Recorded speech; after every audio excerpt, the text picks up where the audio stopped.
घुमाकर इन्हें हजारों चक्कर देंगे हम जंग के टक्कर। जब तक है हम में दम नहीं पीछे हटेंगे हम।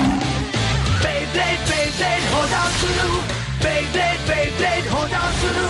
निकालो तुम ब्लेड अब दिखाओ मुल्तान, जीत होगी हासिल तुम्हारो नहीं हिम्मत। देखो आया मेटल फ्यूरी, लेकर बेब्लेड हो जाओ शुरू। मेटल फ्यूरी हो जाओ शुरू, बेब्लेड हो जाओ शुरू। लड़ेंगे न डरेंगे जीतेंगे।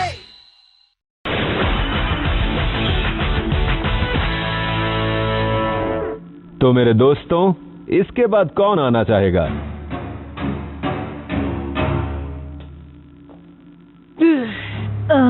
क्यों या तुम जाओगे?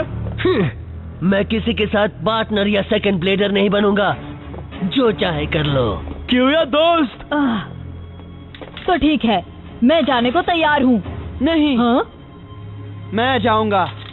मिस्टर जिंगा। तो चलो पेगासस। ये ठीक है, तो अब तुम हारना चाहते हो? सॉरी यूकी, इसे तुम मुझ पर छोड़ दो, ओके? मैं समझता हूँ। तुम ये कर सकते हो जिंगा।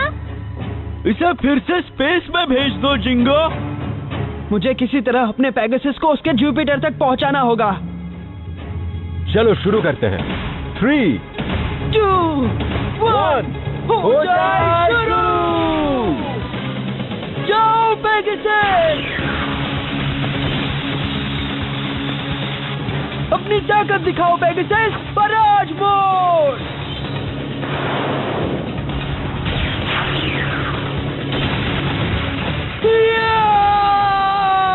मिस्टर जिंगा, वो तो वहाँ पर बस अंधाधुंध हमला कर रहा है। अगर उसका स्पिन स्लो होने तक भी वो हमला करे तो भी कोई फायदा नहीं, क्योंकि जुपिटर सीधे डिफेंस मोड पर चला जाएगा और ये लड़ाई पिछली वाली की तरह खत्म होगी, एक हार के साथ। जिंगा शांत रहो, सुना तुमने? सुनो, मैं एक नदी की तरह शांत हूँ। अगर मुझे जीतना है तो मुझे लगातार और बेहिसाब हमला करना होगा। जाओ पेगासस, अप मोड।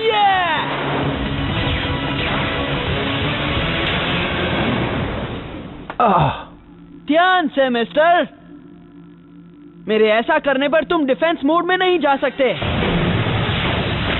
तो अब मैं समझी, ये है उसका प्लान। जरा हमें भी तो बताओ कि आखिर ये सब है क्या?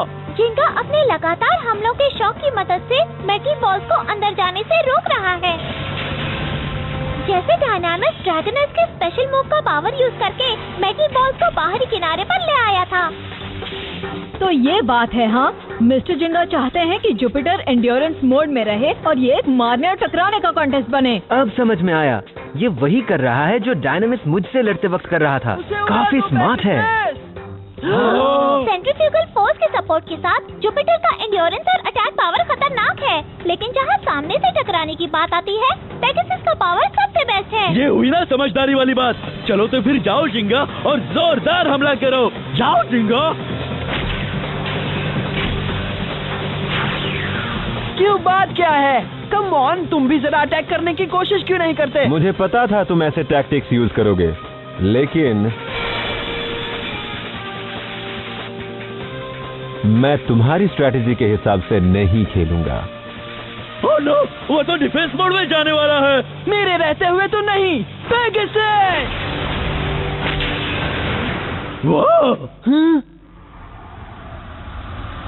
वो क्या है? कहीं ये वक्त की बर्बादी।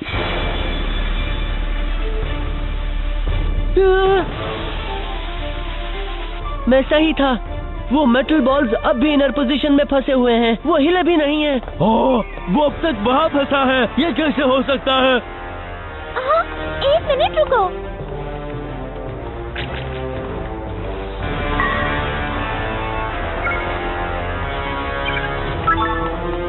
मुझे पता चल गया, वो मेटल बॉल्स लड़ाई की शुरुआत से ही अंदर की तरफ थे, ये पक्का है। जुपिटर ने ये लड़ाई डिफेंस मोड में शुरू की थी और यहाँ यही चल रहा है। क्या तुम्हें इस बात का पूरा यकीन है? मैं समझ रहा हूँ। लड़ाई शुरू होने से पहले डायनामिस ने जुपिटर के मेटल बॉल्स को लॉक कर दिया था। शायद जुपिटर भी पहले से तय कर सकता है कि उसे डिफेंस मोड में रहना है अगर उसे इस तरह लड़ाई करनी है तो। ये तो पागलपन है। बदकिस्मती से मैं तुम्हारी स्ट्रैटेजी समझ चुका हूँ। तुम चाहे जितना भी हमला करो, जुपिटर इस पूरे कंटेस्ट में डिफेंस मोड में ही रहेगा। तो तुम डिफेंस मोड वाले जुपिटर के साथ कैसे लड़ोगे? ओह नो, मैंने सोचा नहीं था कि उसे ये सब पता चल जाएगा। लेकिन अब मैं पीछे तो नहीं हटूंगा, ये पक्का है। मैं तो तब तक लड़ता रहूंगा जब तक पेगासस उन डिफेंसेस को तोड़ नहीं देता। Pegasus smash mode.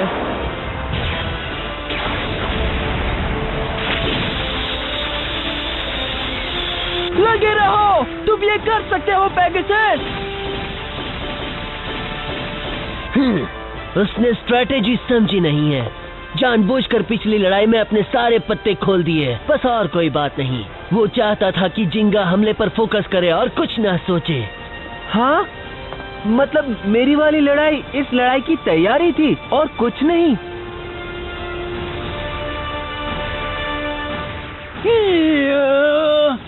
लगता है हमें बेवकूफ बनाया गया है। वो तो है, डायनामिस बहुत अक्लमंद है। पहले उसने रायूटो को हराया और अब जिंगा उसके हाथ में है। बात क्या है मेरे दोस्त, आखिरकार तुम भी बस औरों की तरह छोटा सा एक स्टार हो जो मेरे महान प्लेनेट के चक्कर काट रहा है, समझे? ऐसा तुम सोचते रहो मिस्टर बकबक। मेरा ओपोनेंट जो भी हो, मैं आखिर तक हार नहीं मानूंगा, समझे?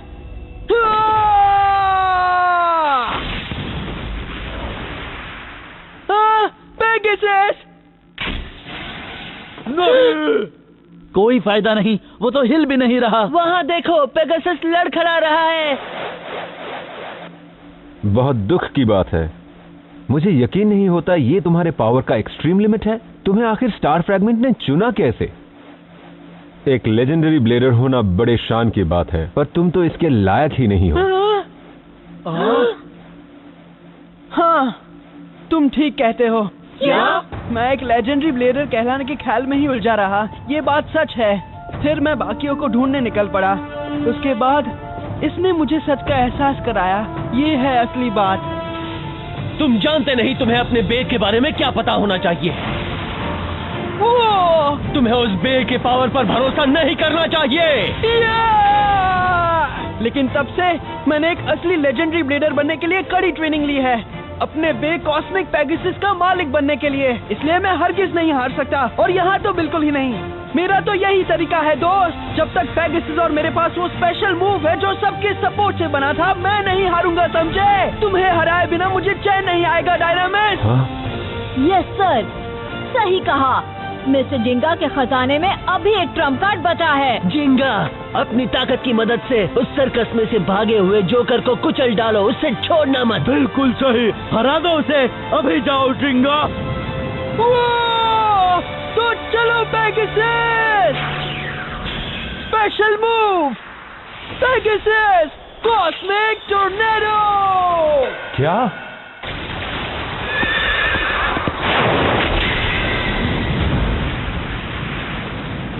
क्या बात है? क्या मैंने कर दिया?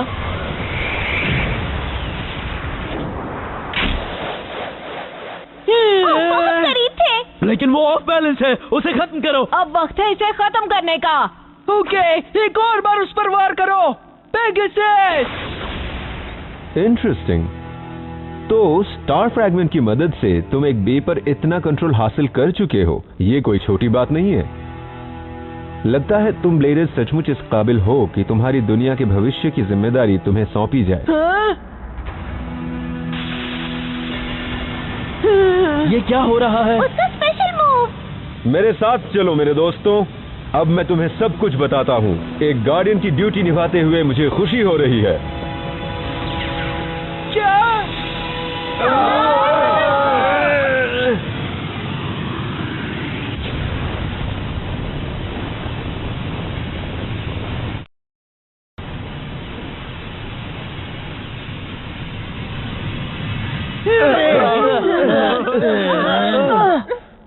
ये हम कहाँ हैं? बहुत पहले आसमान से एक तारा गिरा था। हाँ? आज के बेब्लेड्स उस तारे में मौजूद एक अनजान पावर से पैदा हुए हैं। मैंने बिल्कुल यही कहानी कोमा गांव में सुनी थी। हमारे देश के ओरिजिन की कहानी है ना? जो कहानी मैं तुम्हें सुनाने वाला हूँ वो उससे भी कई हजार साल पहले हुई थी। एक और स्टार फ्रैगमेंट इस प्लैनेट पर उससे भी पहले उतर चुका था। कई हजार साल पहले की? ओह हाँ, वो स्टार फ्रैगमेंट उस ब्लैक सन से मिला था जो 2 करोड़ 60 लाख साल में एक बार हमारे सूरज का चक्कर काटता है।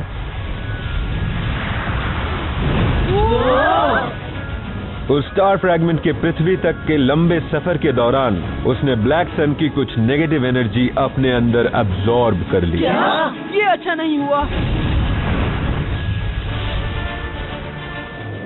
खुशकिस्मती से ब्लैक सन का नेगेटिव पावर इंसानों के हाथों में फौरन नहीं आ गिरा। नतीजे के तौर पर एक महान बेसभ्यता बिल्कुल आज की तरह कई हजार साल पहले पनप रही थी और उसमें उस स्टार फ्रैगमेंट से बने हुए बेस थे। प्राचीन वक्त में कमाल का बेकल्चर था, पर अफसोस वो खुशनुमा दिन हमेशा के लिए नहीं टिकने वाले थे। उस स्टार फ्रैगमेंट का एक हिस्सा जिसमें उस ब्लैक सन का पावर था वो उस वक्त के राजा के पास लाया गया। हेडिस, वो नेगेटिव पावर इंसान के अंदर की बुराई को बाहर लाता है। हेडिस ने स्टार फ्रैगमेंट में से ब्लैक सन का पावर इकट्ठा किया और सबसे स्ट्रॉन्ग बे नेमेसिस बनाया। उस ताकतवर पावर का इस्तेमाल करके वो उन लोगों को सजा देता था जो उसके जुल्मों का विरोध करते थे। सजा? सजा मतलब कैसे सजा देता था? उसने उन सब को तबाह किया जिसने उसके खिलाफ बगावत की। उसने अपनी जालिम तरीकों से अपने पसंद की दुनिया बनाने की कोशिश की। शैतान, भयानक। लेकिन ब्लैक सन का पावर इतना बड़ा होगा ऐसा हेडिस ने कभी सोचा भी नहीं था।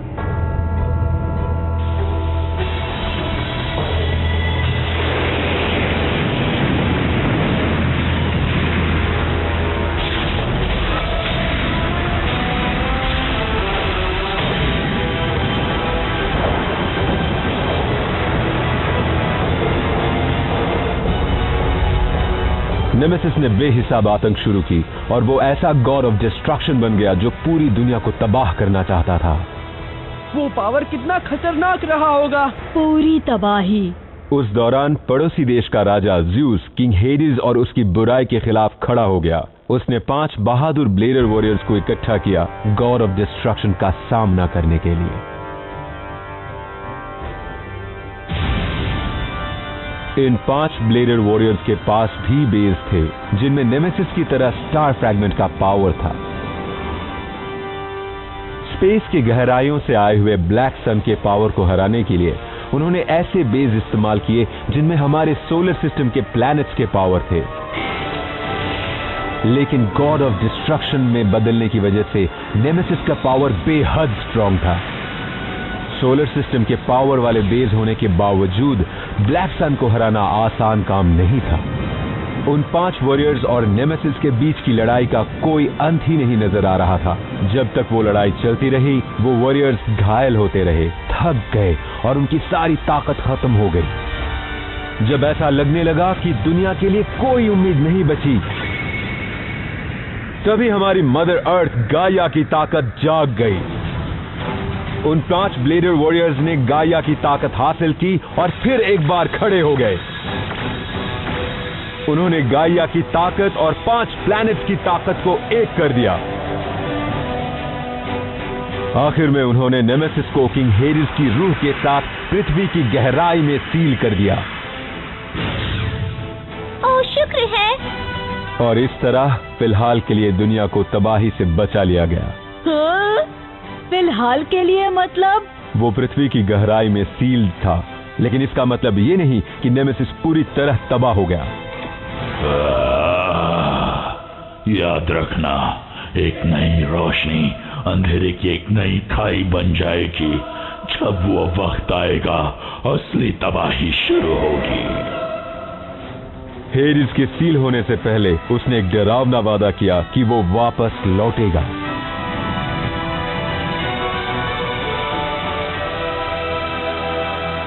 अभी जो हुआ वो क्या था? क्या हम कोई सपना वपना देख रहे थे? किंग ज़्यूस ने ये टेम्पल उन 5 वॉरियर्स में एक को दिया था। प्लीज अब मेरी बात सुनो। उस वॉरियर को हुक्म मिला कि उसे हेडिस का भयानक वादा अपने वंशजों तक पहुंचाना होगा। तो तुम उन वंशजों में से एक हो? तुम एक ऐसे ब्लेडर वॉरियर से रिश्ता रखते हो जिसने हजारों साल पहले नेमेसिस से लड़ाई की थी? तब से स्टार फ्रैगमेंट्स आते रहे हैं। वो पृथ्वी पर कई बार आ चुके हैं। एक बार उसे ऑरिकैलम ऑफ एटलांटिस कहा गया, एक बार उसका नाम पड़ा मायंस का खजाना, और इंसानी इतिहास पर उसका हमेशा बहुत गहरा असर रहा है। और इसीलिए स्टार फ्रैगमेंट के अंश दुनिया भर में बिखरे हुए कई प्राचीन खंडरों में रह गए हैं। दुख की बात है। हाँ? हर बार लोगों ने वही गलती की है और वही इविल बैटल हुआ है। स्टार फ्रैगमेंट का पावर अच्छाई या बुराई के लिए इस्तेमाल किया जा सकता है। ये इस पर निर्भर है कि वो किसके पास है। तो तुम्हारा मतलब ये है कि स्टार फ्रैगमेंट को बुराई के लिए इस्तेमाल करने वाले लोग जैसे डोजी और सिगुराट, ये सभी लोग शुरुआत से ही मौजूद थे, है ना? और जब भी अच्छाई और बुराई के बीच फिर से लड़ाई होती है, नेमेसिस चुपचाप उन बुरे लोगों का पावर अब्सॉर्ब करता रहा है और दोबारा जागने की तैयारी करता रहा है। जब हेवन में से पृथ्वी पर एक चमकीली रोशनी फैलेगी, एक नया स्टार फ्रैगमेंट आएगा और एक बड़ी शक्ति को जगाएगा। हाँ, यही कहानी मैं अपने दादाजी से कोमा गांव में सुना करता था। नेमेसिस को पूरी तरह जागने के लिए अब उसे खुद स्टार फ्रैगमेंट की बड़ी ताकत को हासिल करना होगा, समझ गए? इस टेम्पल के आसपास के प्राचीन खंडहरों का इस्तेमाल करके मैंने नेमेसिस के जागने का वक्त का अंदाजा किया और उस दिन का इंतजार किया। और तब उस दिन बुरे लोगों के हाथ वो पावर न लगने देने के लिए मैं इस टेम्पल में मौजूद प्राचीन सभ्यता के पावर से स्टार फ्रैगमेंट के पावर को कई टुकड़ों में बांट दिया।